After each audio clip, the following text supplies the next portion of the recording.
All right, so Chris, Ray, and I did our project on Lyme disease. I'm going to be discussing the etiology and signs and symptoms. Chris will talk about mode of transmission and reservoir, and Ray will talk about prevention on Lyme disease. So for the etiology, we or the Lyme disease is transmitted through the bite of a deer tick. The tick attaches itself onto the skin for about 36 to 48 hours, and the bacteria then starts to spread and affect the individual. Now, not everyone who is bitten by a tick is affected. First, the tick needs to be on for almost 36 hours. Second, the deer tick only carries the disease if they contract from an infected animal. And most cases are reported in the northeastern region in the US, particularly in New England and Connecticut.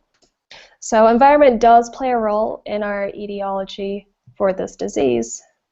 The bacteria that causes Lyme disease comes from the genus family Borrelia. The most common bacteria reported in the US is Borrelia burgdorferi. For signs and symptoms, there are 3 stages that an individual may experience. The number 1 red flag for stage 1 is that bullseye rash. Not all cases presented in this rash, only about 25% cases won't have this symptom. During stage 1, the individual will experience flu-like symptoms. For instance, they will have a fever, headache, chills, sore muscles, and if individuals just get the flu symptoms, they will treat it like it's the flu and let it run its course, especially the ones who don't show signs of the bullseye rash. Well, with stage 1, Lyme disease is curable, and if these symptoms prolong, especially if they treat it as a flu, then the individual enters stage 2, which is incurable from this point on. In stage 2, individuals will show signs of facial palsy and develop meningitis. After years of this disease, they then enter stage 3, where they experience arthritis and other neurological problems. So the central nervous system is generally affected and progressively worsens throughout the course of the disease. And now Christopher, he's going to talk about the transmission and reservoir. Thank you, Shiloh. As Shiloh mentioned, my portion is on the mode of transmission and the reservoir. The reservoir comes from one of 2 things, the deer or the common field mouse, as you can see pictured here. Mode of transmission comes, as Shiloh said, through the bite of an infected tick. Now, not just any tick, but like she said, an infected tick.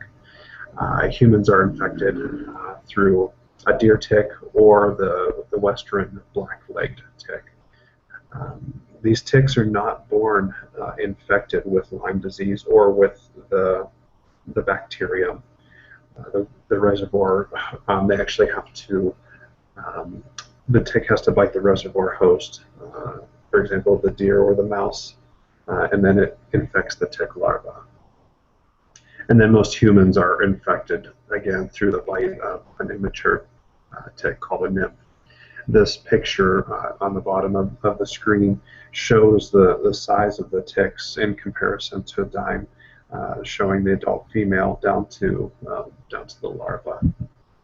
Now, the life cycle of a tick, you can see step 1, the newly hatched tick larvae come infected when they bite the animal, such as the mouse. They feed on them, and then it starts the clockward direction cycle down to being an infected larva. Going into the second stage, in the second year, the larva molt into the nymph, and then begin that aggressive feeding stage. They can, at that point, infect a human, or go on and take blood from another host, such as the deer. And the deer, the nymphs will mature into adults. They mate, and then they lay their larvae, which begins the life cycle again. Often the larvae are either on the deer or in the high grass and brush. I also want to talk about the history of Lyme disease a little bit, and give some interesting facts. So in the 1970s, children and adults in Lyme, Connecticut, and other areas were suffering from some health issues, which included, as Shiloh said in some of the stages, swollen knees, paralysis, skin rashes, such as that bullseye rash that's really common with Lyme disease, and as well as chronic fatigue. These mothers of the children took notes, did some of their own research, and eventually came in contact with some scientists. And as a medical group, they were able to study the symptoms of these infected adult and children. They then realized something that they all had in common was that they were all bitten by a tick at some point in time, even though they were not aware of this Lyme disease or the bacterium associated with it. They knew that somehow it came from a tick.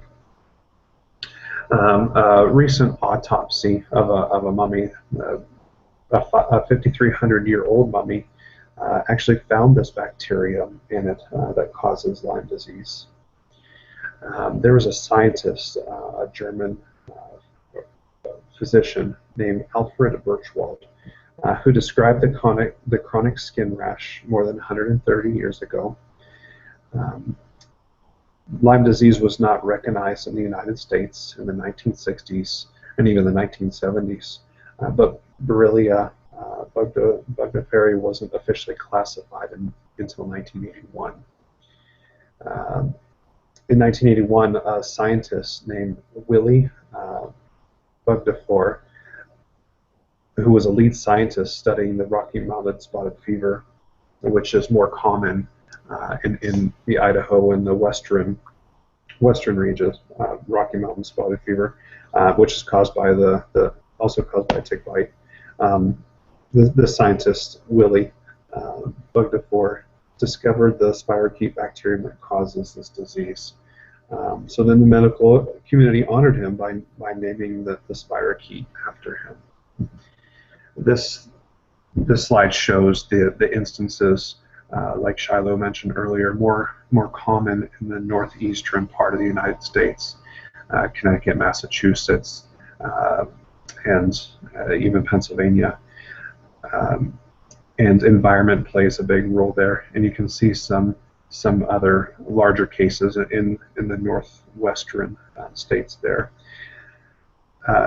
Something interesting about me, I'm from Pennsylvania, and Lyme disease was a big thing there, and when you went out camping, hiking, doing other things, you really needed to be cautious and check yourself for ticks when you were done with your outdoor activities, just to make sure that one hasn't latched on to you. Like was mentioned earlier, the key to preventing, one of the keys to preventing that is not letting them be latched on for more than 36 hours. And this last slide here shows some of the instances in the United States. This is from the CDC's website, showing cases in 1995 with some linear growth to 2013. And as you can see the statistics on there, 30,000 cases a year approximately in the United States.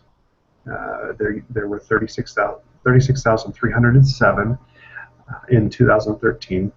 Death is rare, however, 3 people died from Lyme disease related infections in 2013. And Ray actually now is going to talk to you about how you can prevent Lyme disease. Thank you, Christopher. with prevention,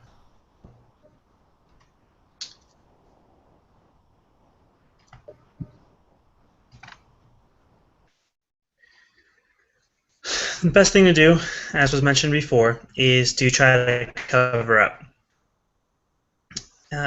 Really, the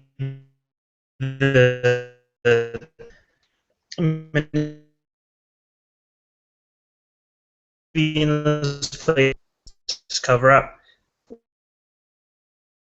Long sleeves.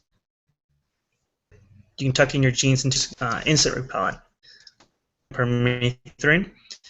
Those are other chemicals that you can use as well that repel ticks. Another thing that you can do is if you are outdoors in the woods, try to avoid leaf litter, long grass, brush. Try to stay in the center of the trail, that way you don't brush by anything that ticks might be on.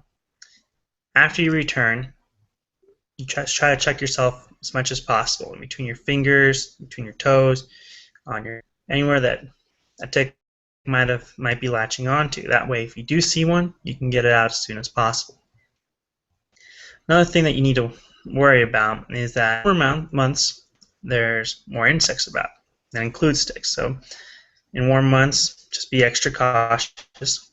Now, there did used to be a vaccine available for Lyme disease. It has been discontinued, though, since there wasn't much of a market for it. As was mentioned previously, not a lot of people die from Lyme disease. You just run its course. When there was a vaccine, though, it was called Lymerix, and it was an active immunity vaccine. And pretty much it would help you develop the antibodies needed for when the disease presented itself. Now, this one worked kind of different, though, because it stimulated the antibodies in such a way that they would attack the bacteria while it was still in the tick's gut. That way, it would never really enter the body at all. Now, apart from just keeping yourself clean from ticks, if you're a dog lover, definitely should check your dog for any ticks that might be latching on. Just be sure to check them regularly. You can treat your dog with a pesticide called acaricide, and that would help repel the ticks. You can have your vet also conduct a tick check. As you can see in the picture, there's various places where the ticks might latch onto. And another thing that you can do is try to reduce the tick habitat in your yard through various means. Good little diagram that can show you how to do that is this one. This is from the CDC website as well. This is an example of what you can do to tick-proof your house. You can see the wooded area where the majority of ticks would be, and the number 2 is a wood chip barrier. That way, that discourages any ticks from crossing that path and into the lawn. From there, there's another perimeter there, which is a distance from the wood chips, and that's really would be what's considered the safe zone. So if you're really worried about ticks, that would be the best zone to be at to try to avoid them. In the end, I mean, you need to realize that the disease is concentrated in certain parts of the country. So if you're not living in those parts, not something you need to worry about too much. Just keep checking for ticks anytime you go outside, and you should be fine. And that is our presentation. Thank you for listening to it, and we hope that it has helped you be more informed about Lyme disease.